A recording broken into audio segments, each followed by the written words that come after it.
หลังบ้านเนาะก็มีแต่รอเก็บของจังซั่นได้เป็นตาเย็นไหมเห็นแล้วโอ้มีแฮงเนาะเห็นกำพูอาบน้ำเด้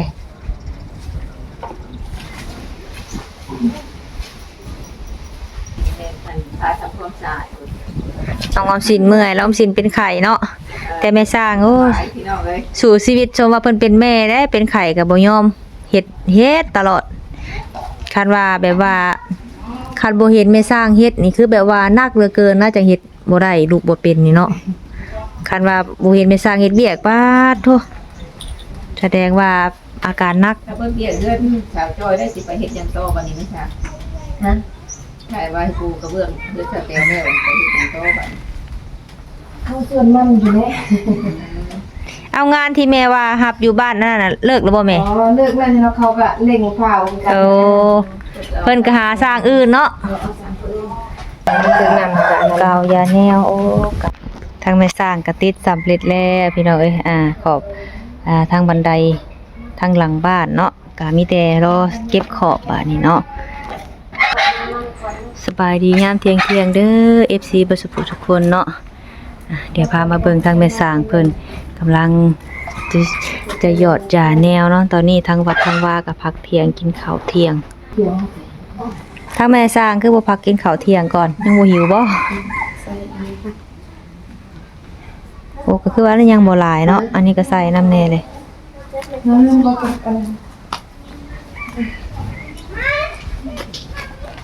เอาคือบายแล้วเธอนี่มันใส่บ่ได้มันแดงโอ้ก็เลยต้องถ้าว่าข้างใดบดไอ้มันสิเอาข้างนั่นก่อนเนาะคือตอนนี้เพิ่นไปติดบันไดทั้งหลังบ้านแล้วก็สิมาเฮ็ดอันถ้าว่ามันแดดแล้วก็สิปะบอลที่มันแดดมาเฮ็ดบอลมันห่มก่อนเนาะเพราะว่าเวียกทางใดมันก็มีเวียกเฮ็ดตลอดโอ้มันห่อนหันไปทางใดก็มีแต่เสียงเด็กน้อยไห้เนาะฝุ่นก็ไห้แมวอยู่อากาศมันร้อนอบอ้าวเด็กน้อยก็มีแต่อยากไห้อยากห้องอยากแอบอยากแอว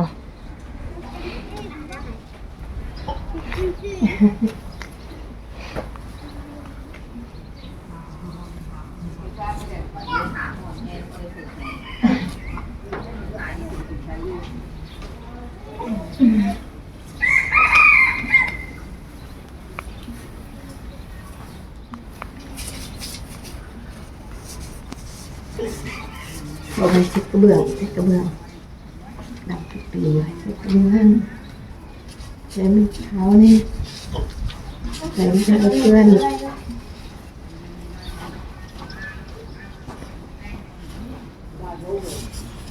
อีกจังหน่อยบัดแดดช่องบัดเฮ็ดบ่ได้ข้างนี้ก็เนาะเพราะมันบดพุ่นแหละบัดยามแรงกะว่ามันบดพุ่นแหละจังสิได้เก็บขอบข้างนั้นเนาะแม่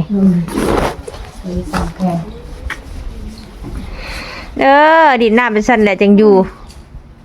ป่านนี้น้ำก็เอาไปฮดเดินต่ออีกมันก็บ่ควันมีประโยชน์ทุกอันเลย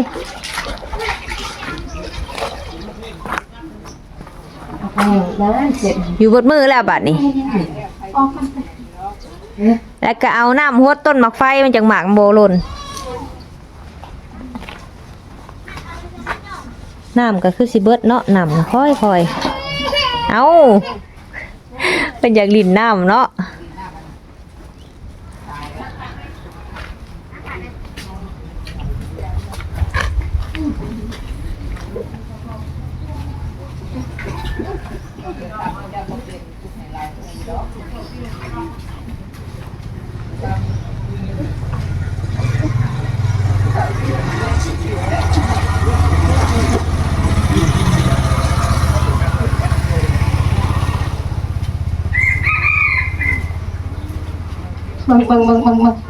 บางนี่มันเห็ดอย่างนี้มันจะแพมือยังเสือโอ้อันนี้เห็ดแบบเอามือลูบเลยเห็นกันนะให้เสร็จเลยพ่อแม่ออมสินหิวเขาเลยจักบ้านนี้บางนี่ตัวอย่างที่เราเห็นไว้อันนี้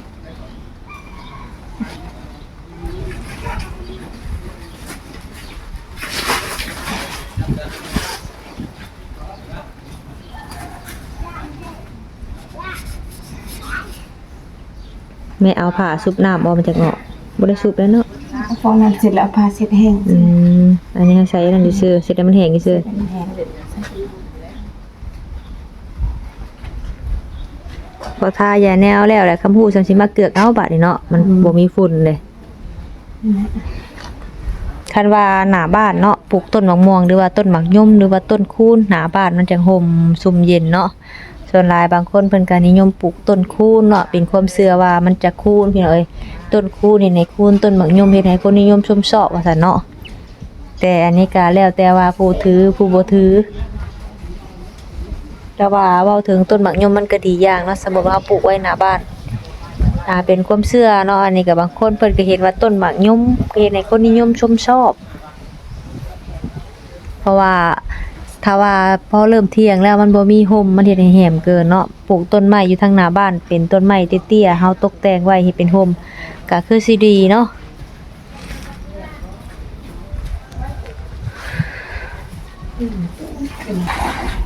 คักบ่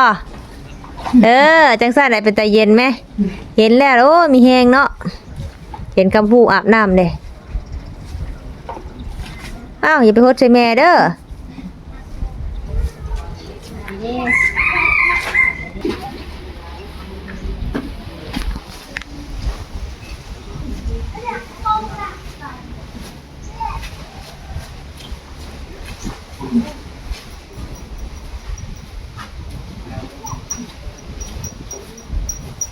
มื้อนี้บัดบ่มีลมเนาะเอาเหลือเกิน มั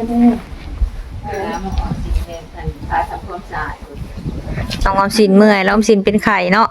แต่แม่สร้างโอ้ย พี่น้องเลย สู่ชีวิตชมว่าเพิ่นเป็นแม่ได้เป็นไข่ก็บ่ยอมเฮ็ดตลอดคันว่าแบบว่า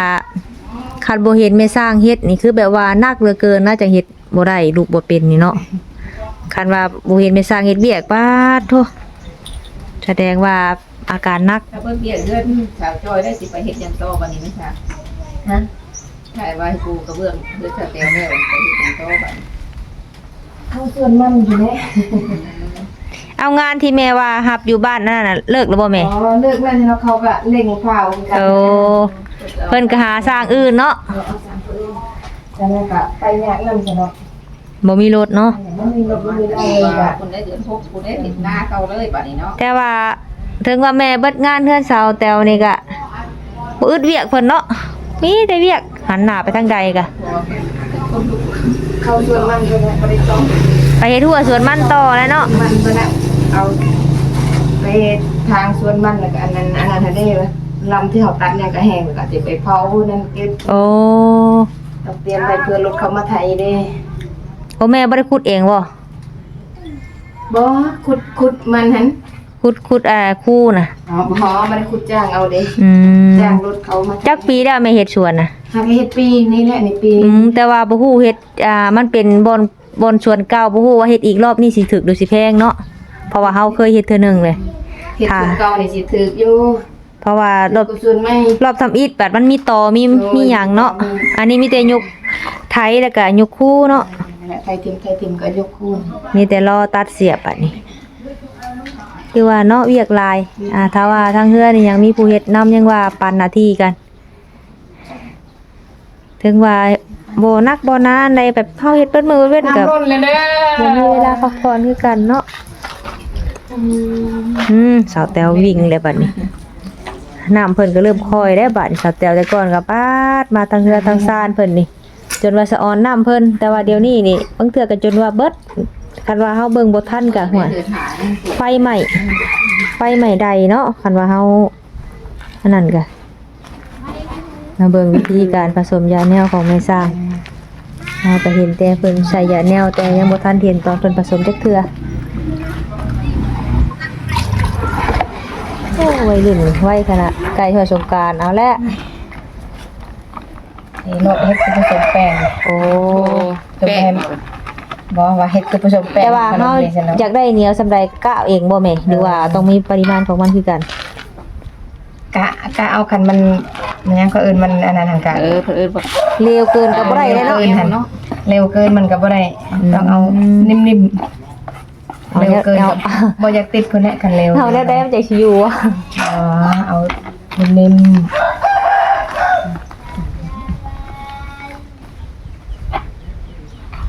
แข็งพูดกับบ่ติดลองบ่อยู่อีกบ่ติดเอานิ่มๆนะ อืม ก็เอาให้มันอยู่นิ่ม ออมสินเมื่อยนางหิวข้าวบ่เจ็บท้อง ก็พอคือแน่นะ เอาคือบ่หากินยืดอินยา ไปหากินข้าว ๆ ก่อนเดี๋ยว ทาย ไป เทื่อสองเทื่อทาย โอ้เจ็บท้องทายอันบ่ อืม กินเนื้อแล้วก็เป็นงานดองงานหยังก็ เฮากินซีนลายกินเนื้อดิบอีหยังแน่ เป็น แม่นอยู่แม่อยากทุกคน คอยเจ็บท้องบ่ค่อยนั่นเลยบ่ค่อย ถ้าเฮากินเนื้อลายก็จะเจ็บท้องบิดท้องเมื่อหากินยืดกินยาเด้อแม่ก็เมื่อกินข้าวอยู่เฮือนบ่ เออฮะขายก็ไปซื้อเอาไปเอาเงินในกระเป๋าหั่นแหละบอลเก่าเห็นบ่หอยไว้ในเสานี่ฮะ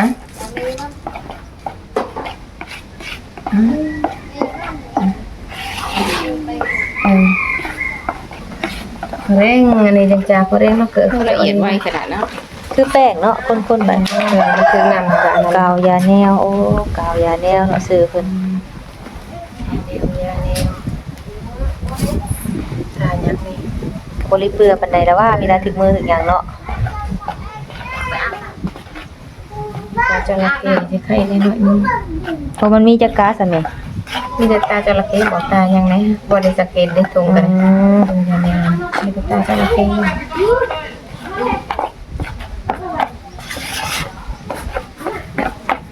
ไปเมื่อเอาเงินให้แล้วก็ไปซื้อมากัน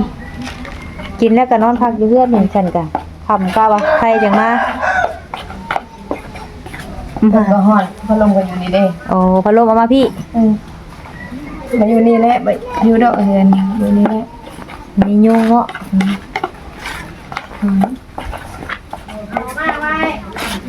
อยู่ในกระเป๋าเด้อกระเป๋าสีชมพูนะบ่กระเป๋าห่อไว้ในเสาก่อนเรือบ่ค่ะเรือซอยดองบ่ค่ะตาม เพราะว่าบ้านเพิ่นบ้านโตเนาะแม่เนาะดองหลายทางใด แต่ ก็ ดองว่าสิเรือบ่เรืออยู่ดอกกินแล้วก็มาเด้อ กินแล้วก็มา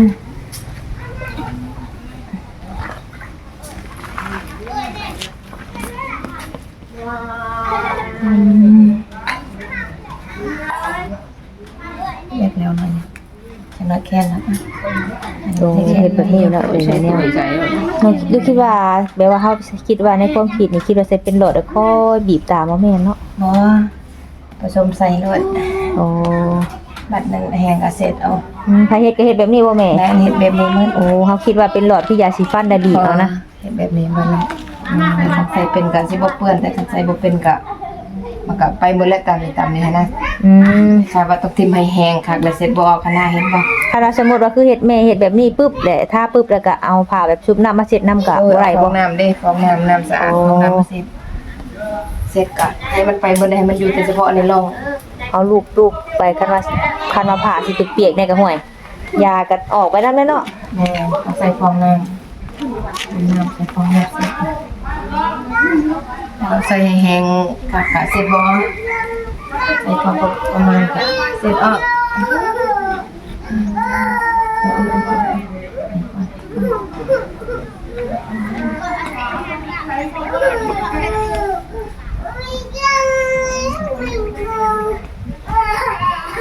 วิธีการกาวยาแนวเนาะพี่น้องเนาะแบบนี้เนาะ ใส่แบบนี้นะแล้วก็สำคัญก็ต้องลองทำสะอาดมันถึกแล้วก็ เกิดบ่เกิดได้เนาะอืม บางคนก็ใส่แต่มือหรือไม่หรือใส่เกลือบ่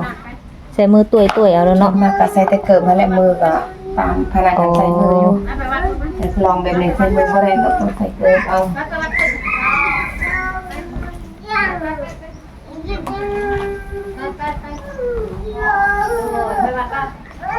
นี่แล้วก็มาเด้อเอาเว้ย โอ้อยากไปสิเด้คำฮู้เอ้ยบาดนี้แอบเลยเอียดมือหนึงหลายๆสุดเลยมื้อนี้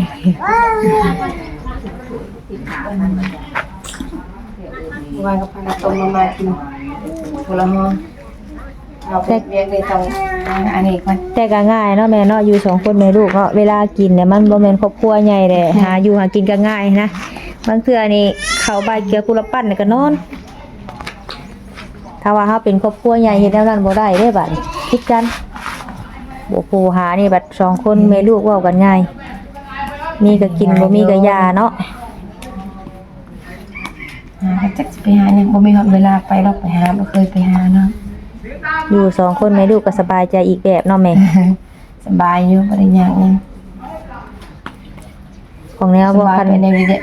คันสิเว้าเรื่องเงินเรื่องค้ำก็คือทั้งแม่เพิ่นก็หาเองก็พออันนั้นอยู่เนาะ บ่ได้ใส่ พอได้ใส่ได้จ่ายกันว่าโอ้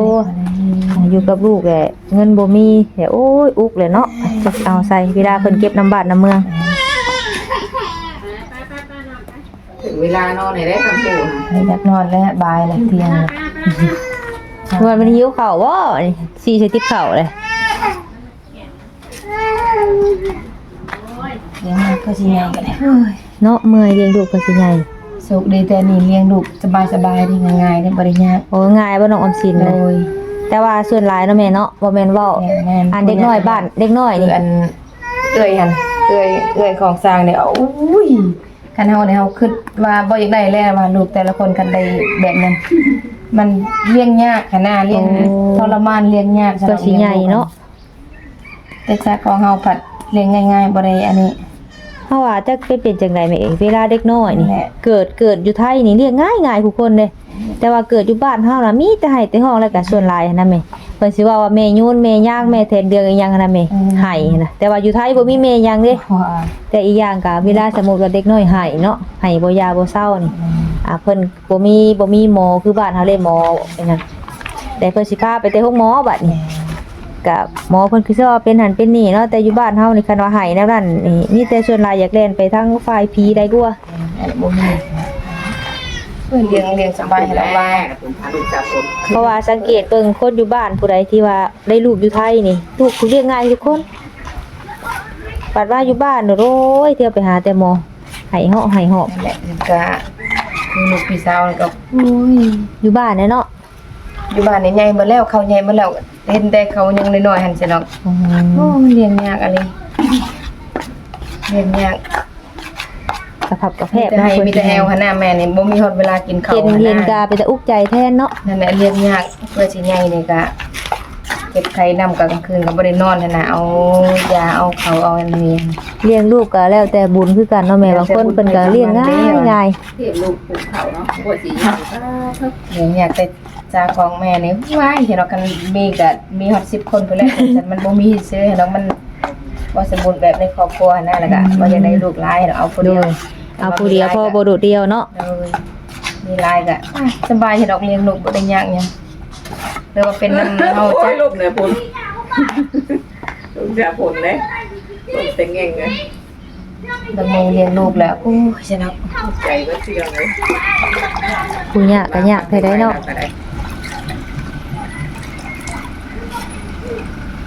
คือน้องออมสินนี่ก็ถือว่าบอกบางคนอยู่เนาะเด็กน้อยบางคนนี่บ่เห็นมันหนาเด้ไปหา แต่ว่าเด็กน้อยบางคนซ้ำน้องออมสินนี่กำลังติดลิ้น ออกน้ำแข็งอยู่คน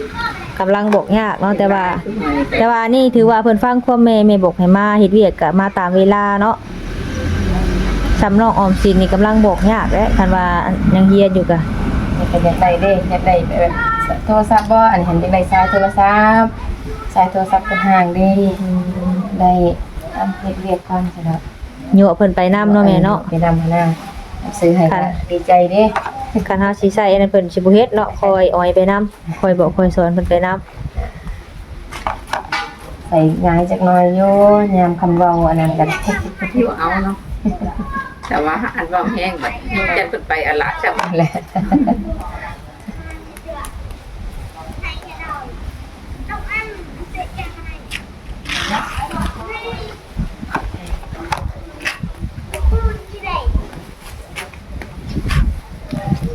พอเขาเริ่มหยอดจาแนวใส่มันบ่เห็นห้อยดำมันก็งามเนาะมันบ่เป็น แต่ เห็น มาล ร่อ อง ง มันต้อง อืม เห็นสะอาดสะอาดเป็นบางเรื่องกับบ่สะอาดกับใดดำกะดำอยู่หั่นแหละออก อื แม่ มเขาเอายาแนวโปะบ่เห็นร่องดำแล้วคือว่าคักขึ้นบัดนี้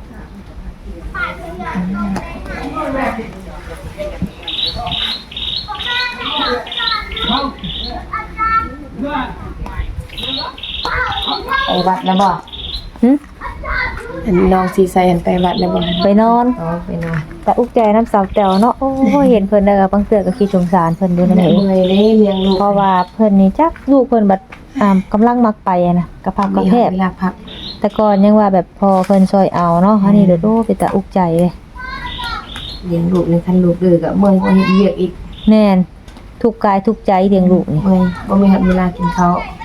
บางคน เลี้ยง คื ลูก อ คนเดียวเองแฮงยาก คือแม่ว่าหั่นแหละบ่มีเวลากินข้าวคือแบบนอนก็ตื่นไว้ เลี้ยงสาวแตวนี่เลี้ยงลูกคนเดียวนี่ก็แฮงอันนี้ เป็นตาเมื่อยนะลูกเพิ่นก็ดื้อ มีผู้ช่วยก็สิใครน้อยนึงอดเอาจะน้อยกันใหญ่เลยนะ โอ้อีกหลายปีอยู่ 2 เนาะ ปี3ปีก็สิใครน้อยนึงอยู่เด้ แม่นมันแบบมันจักควบเนี่ยเนาะ 3ปี4ปีก็สิใครน้อยนึงละมีแต่อยู่ออกไปซิทำเองไป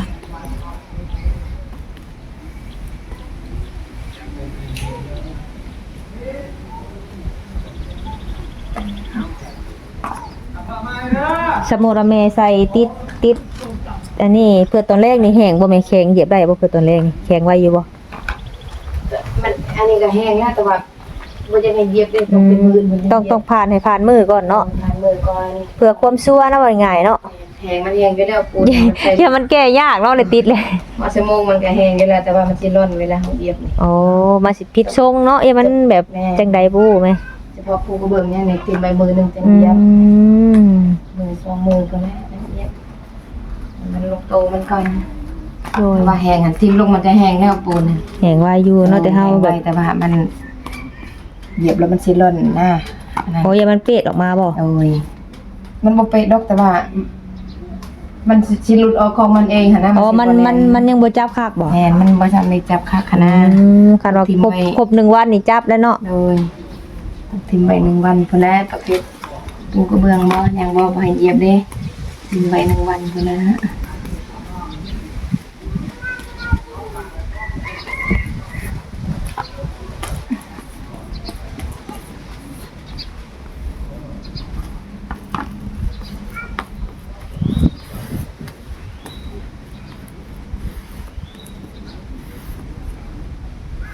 อันนี้คือสิเป็นมื้ออื่นเด้อแม่ใส่ขางมื้ออื่นบ่คือมื้อแลงนี่ใส่ตามขาง อันนี้มื้ออื่นพุ่นแหละ อ๋อ เดี๋ยวถ้าใส่รอบเดียวเลยทางน้ำบ่ได้ทางอันนั้นน่ะนะ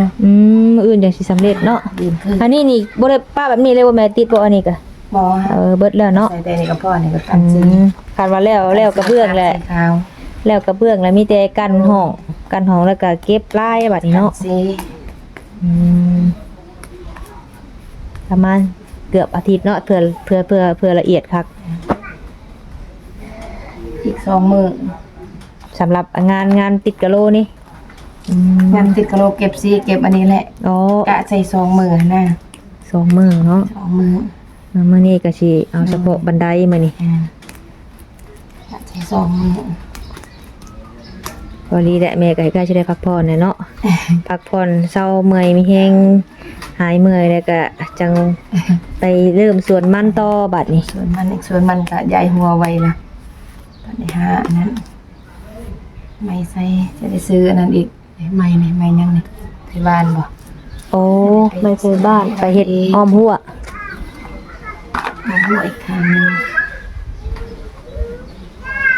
ลงทุนน้ำมันก็หมดหลายล้านอยู่ดิ แม่นแม่ลงทุนกับมัน